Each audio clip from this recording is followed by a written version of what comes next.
LIPW program is a typical cash for work program. It's a public works program that seeks to provide work or employment opportunities to poor and extreme poor households.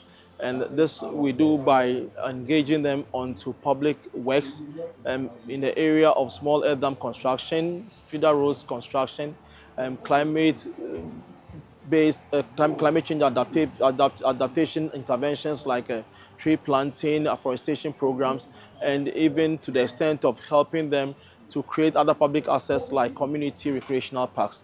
So in Ghana, we have been doing this for the past 15 years. It started with the World Bank funding in 2010, and we have had a long history in implementing public works. The purpose of the public works program is supposed to provide complementary support to beneficiaries on the government cash transfer program households. So what we do is that we create opportunity primarily for these persons to be onboarded onto the public works program, and so by so doing, they are able to earn extra income that would augment what they are getting from the cash transfer program. Of course, there's also the other economic inclusion program that provides them with livelihoods, where they are given skills and provided with startup grants and provided with an expansive mentoring and coaching support that ensures that their investments become viable and are sustained. As I indicated, Ghana has been on this for the past 10 into 15 years, and we have learned a lot of lessons that we think can help improve social protection delivery in Ghana. Indeed, the public works program and the economic inclusion or the productive inclusion program, as we call it here, have been recognized as one of the flagships in Ghana's social protection basket of interventions. I'm sure you recall that LIP has always been a foundation program, and this is recognized in the design of the public works and economic inclusion program. And so we assume a layered approach here, whereby we appreciate that LIP is the foundation SP program in Ghana, where LIP provides money for households for consumption. You know, the LIP grant, or the grant provided under the cash transfer program, is primarily to help households smoothing consumption. Now, what next after smoothing consumption? And that is how the LIPW and the economic inclusion program becomes relevant. So these programs exist to provide opportunity for these beneficiaries from LIP households to earn extra income, and in the process be able to set up enterprise activities or income earning opportunities or activities that would enable them survive post-LIP. So this is how the whole sector has been structured. We have LIP as the foundation program, but LIP recognizes that the LIP cash grant alone cannot transform the households or help them to transition out of poverty. So these other programs exist as complementary support to the LIP households. And indeed, it is something that we must pay attention to, because globally, governments are becoming fatigued with the cash transfer program. That is why it makes sense that we look deeply at what opportunities exist in this other complementary interventions like the public works program in Ghana and the economic inclusion program.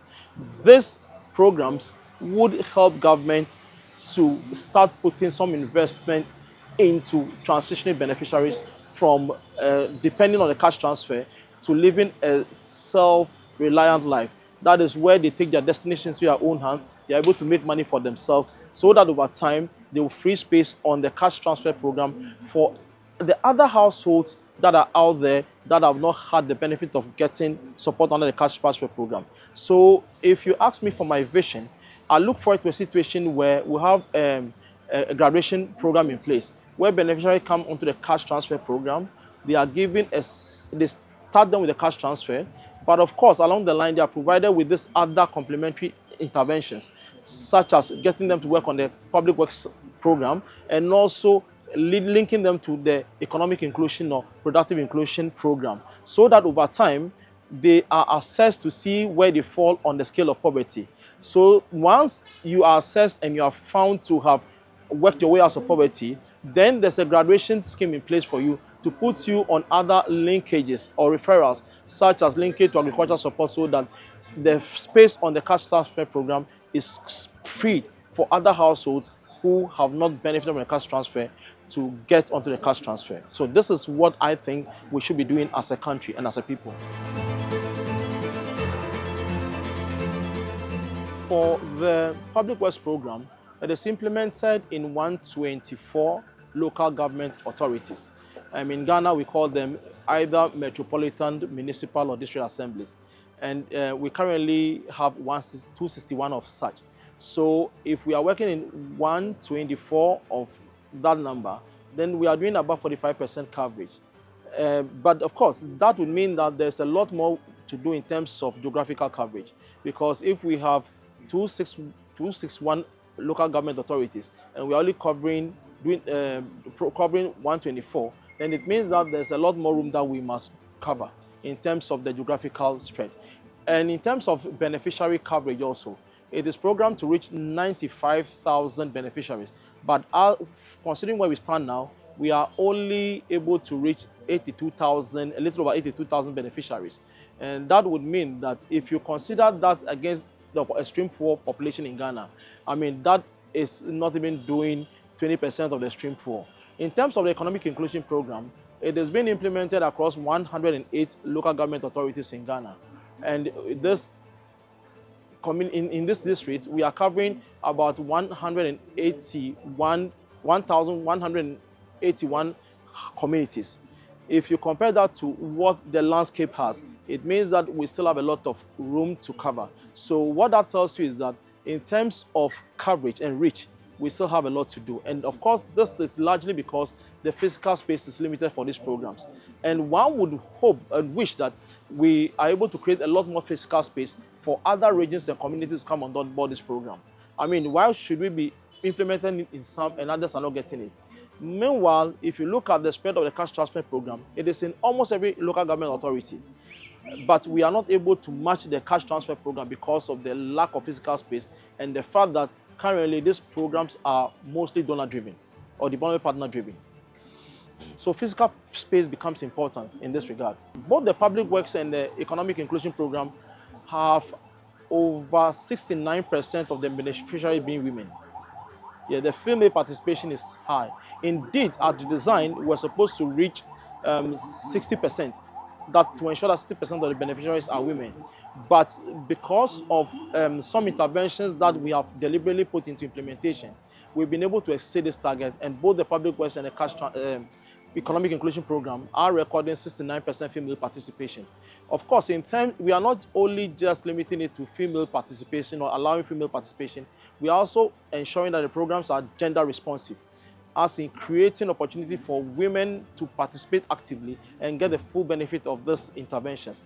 A case in point is where in the public works program, we are deliberate in ensuring that we create opportunity for lactating and nursing mothers who come to the site with their babies to put them in a makeshift crèche, which we are trying to enhance. And we have attendants there that take care of the mothers while the babies while their mothers are working. What is more, it creates opportunity for the mothers to come back to the crèche to come and breastfeed when they are on recess or when the babies need to be fed. And this is something that goes to the credit of the program. So we've moved from gender inclusion to gender responsiveness in tweaking our processes to respond favorably to the female gender. And let me also add this, that we are also responsive in terms of disability, to the extent that on the public works program, we have engaged over 1,000 beneficiaries who are persons with disability working on the site. The story is even more exciting on the economic inclusion program, where over 2,000 beneficiaries have been onboarded out of the number. And of these persons, the majority are women. So the program is really, making strides in terms of gender inclusion and gender responsiveness. We, like I indicated, the name of the game is evidence. And over the period, we have done a lot of studies that go to attest to how efficacious these programs are. Beyond the anecdotal evidence we pick here and there, evidence has shown that on the public works program is investing in the local economy and is transforming the local economy such that it is increasing consumption in households and even community economic activity. Because once they earn the money, they are able to spend this money in the local economy, and it affects every facet of the local economy. In the economic inclusion program, it is empowering women, especially where women, it helps in improving their agency. They feel like empowered, they feel involved in community decision making, and they're able to contribute to household upkeep. And these are the little things that you see out there. And because of the investment that has been put into ensuring sustainability of these interventions, you will see that most of them stay in operation on the economic inclusion chart post the intervention. I shared with you the outcome of the tracer study that was done in 2021, where it was found out that over 90% of the beneficiaries were still in operation 3 years after the closure of the program. It was also because of the investments that were put into building local capacity. And one of the strengths of the program is decentralizing the program, making it part of the local government local government governance system, where the local authorities own the programs and are implementing it all by themselves. And you also would want to trace some of those positives to how far we have ensured efficiency in the programming. We have also been able to digitize our processes, which ensures that we, first of all, ensure transparency in the benefit transfer. We also ensure value for money and beneficiary satisfaction. So a lot of effort have gone into this, and it was not achieved overnight. I mean, we started from a very small number, we grew, and we learned lessons. And whatever lessons we learned at each stage of implementation, we plow back into implementation to, as it were, improve our delivery processes. So these are the little things I can say to the credit of the program. Presently, the major challenge is the fact that these programs are all donor funded. The country's economic inclusion program, or what we call productive inclusion, and the public works program have all this while been under donor funding. The worry now is that as the donor support comes to an end, what will be the future of these programs? Remember that these programs hold a lot of prospects for beneficiaries on a cash transfer.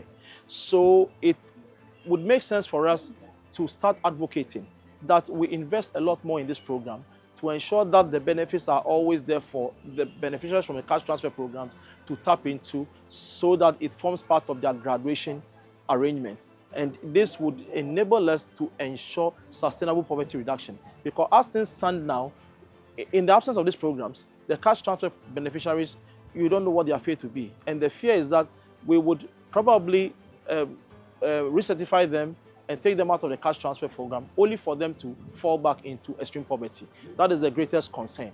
And that is why we are advocating that. I mean, we open up the conversation around fiscal space, more funding for these interventions, to mainstream and institutionalize them so that they become part and parcel of our approach to social protection delivery in Ghana.